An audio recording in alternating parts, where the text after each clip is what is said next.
Audio ರಿಲೀಸ್ಗಳು ಅಂದ ತಕ್ಷಣ ಕಣ್ಣು ಮುಂದೆ ಬರೋದು ಸಿಕ್ಕಾಪಟ್ಟೆ ಪ್ರೆಸ್ ಮಂದಿ, ಫ್ಯಾನ್ಗಳು, ಅದ್ದೂರಿ ಅರೇಂಜ್ಮೆಂಟ್ಸ್, ದೊಡ್ಡ ದೊಡ್ಡ ಸ್ಟಾರ್ಸ್ ಅನ್ನ ಕರೆಸಿ ಇನಾಗ್ರೇಷನ್ ಮಾಡೋದು ಇತ್ಯಾದಿ ಇತ್ಯಾದಿ. ಬಟ್ ನಾಗರಹಾವ್ ಚಿತ್ರದ ತಂಡ ತಮ್ಮ ಆಡಿಯೋ ರಿಲೀಸ್ ನಲ್ಲಿ ಏನಾದ್ರೂ ಹಟ್ಕೆ ಮಾಡಬೇಕು ಅಂತ ಅನ್ಕೊಂಡು ಸುಮ್ನೆ ಇಂಥ ಆಡಂಬರಕ್ಕೆಲ್ಲ ದುಡ್ಡು ಸುರಿಯೋದಕ್ಕಿಂತ ಕಷ್ಟದಲ್ಲಿದ್ದವರಿಗೆ, ಬಡ ರೋಗಿಗಳಿಗೆ ಆ ದುಡ್ಡನ್ನ ನೀಡೋ ಯೋಚನೆ ಮಾಡಿದ್ದಾರೆ.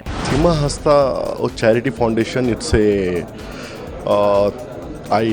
the imagination came through Dr. Vishnuvardhana, because he always loved to do this charity works, a lot of things. ಎಂಥ ಒಳ್ಳೆ ವಿಚಾರ ಅಲ್ವಾ. ಅಂತೂ ವಿಷ್ಣು ಸರ್ ಅವರ ದೊಡ್ಡತನನ ಈ ಚಿತ್ರತಂಡದವರು ಮೆರಿತಾ ಇದ್ದಾರೆ ಅನ್ನಿ. ನಿಮ್ಗೆ ಈ ಸ್ಟೋರಿ ಇಷ್ಟ ಆಗಿದ್ರೆ ಕಮೆಂಟ್ ಮಾಡಿ, ಲೈಕ್ ಮಾಡಿ, ಶೇರ್ ಮಾಡಿ, ಮತ್ತೆ ಸ್ಯಾಂಡಲ್ವುಡ್ ಸೆಂಟ್ರಲ್ಗೆ ಸಬ್ಸ್ಕ್ರೈಬ್ ಮಾಡಿ.